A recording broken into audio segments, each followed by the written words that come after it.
Okay, I have here a classic chemistry problem. This problem comes up in almost every lab you're ever going to do, plus it's always on tests, and it's a building block to solve a lot of more complicated problems. So this is a process you need to know like the back of your hand. And it's not very difficult, although I see people screw it up all the time, and I just don't understand why. Maybe it's not having the right process. So I'm going to suggest a process. The subject matter is calculating percent yield from a reaction. So here's the problem statement as we're given it. And this could be the same thing that you would determine yourself from doing some kind of a experiment in the laboratory. The reaction of 4.67 grams of C4H10, right? What is C4? Methane, I guess, right? Or I forgot my organic chemistry already. With 23.12 grams, that's not methane, that's CH3. Anyway, C4H10 with 23.12 grams of oxygen, O2, produces 2.67 grams of carbon dioxide. What is the percent yield? Right, so we're given grams of material that we started with, so we measured out grams of product, of reagents, and we put them in some vessel, and then ended up with a product that we were able to separate, and then we measured on a scale the product, and we got this. So the question is, what's the percent yield? How good were we with our experiment, with our experimental procedure? So there's a standard process. Now, I generally like to solve problems where I just go through it in real time because it gives it more of a feeling of how do you actually go about it, but there's so many numbers here, I don't want to get bogged down in the numbers, so I partially solved it. Let me go through the methodology first, and then we'll implement the methodology. First thing is to balance the equation. Second thing then is to find the limiting reagent, right? So one of these things, right, we didn't measure them out necessarily so that they would both be consumed equally in the reaction. One's going to be consumed more than the other one, and it goes by the ratio of the stoichiometric coefficients, the things that we have to fill in here to balance the equation.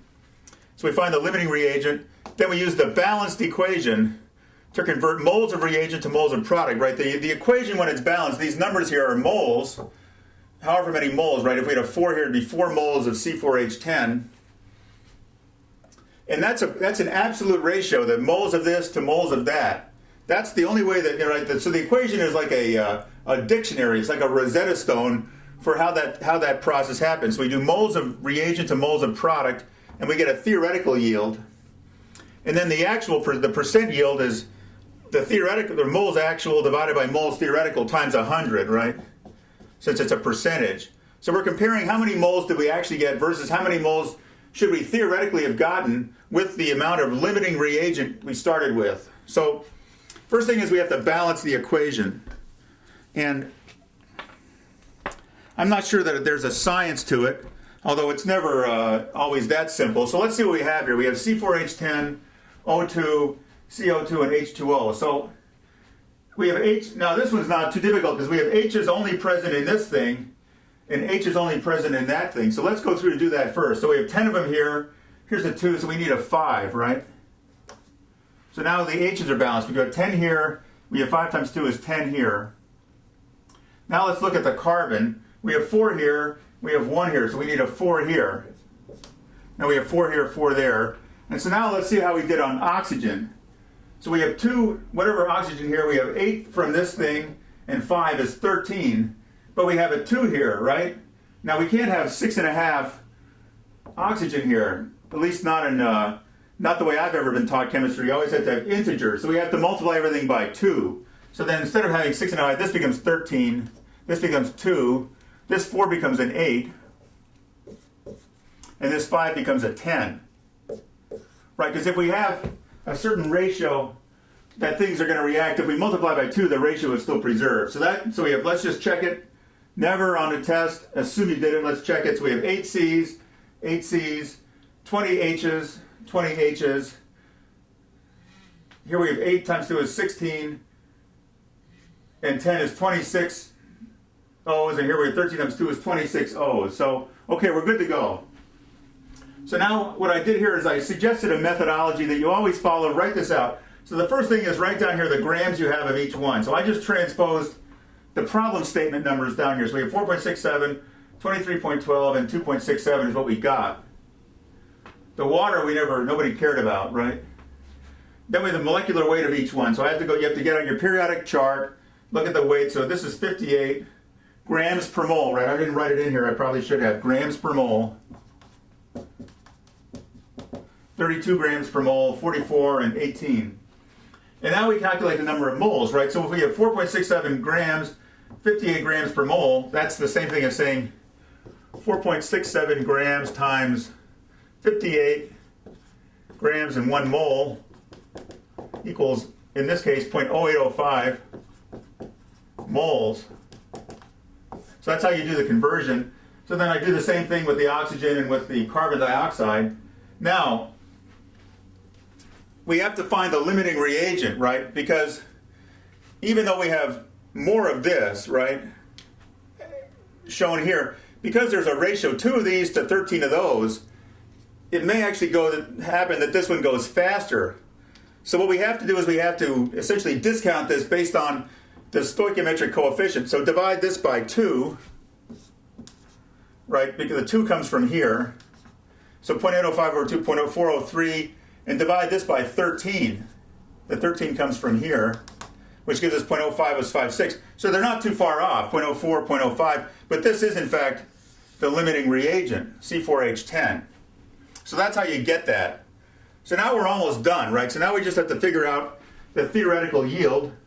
And there again, we have to use the stoichiometric coefficients as our Rosetta Stone to translate between reagent and product. So the yield of CO2 is going to be, and we're using the moles of the limiting reagent, the C4H10, right, the 0.805. So we have 2 moles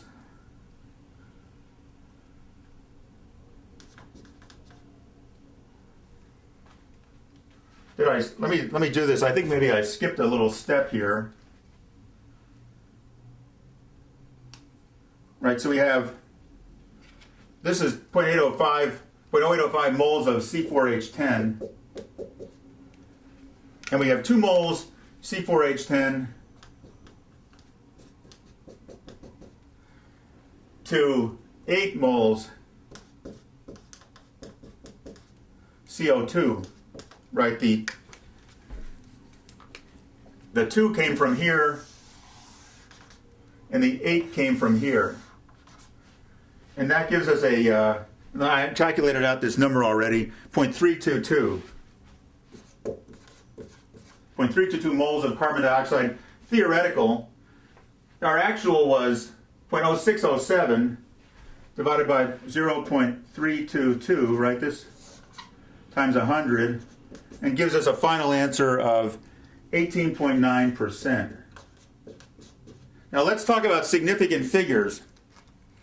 Because we can't invent precision, right? We can only, if we only measure something to a certain amount of precision, a certain number of digits, then when we have a final answer, we can't predict a final answer with more precision than what we started with.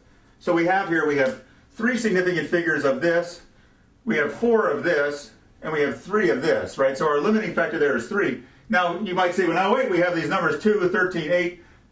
Doesn't that diminish our significance to 1? No, because these are absolute, right? This 2, the 2 is actually 2.000000000000000. It's infinite in terms of accuracy, right? That's an absolute ratio.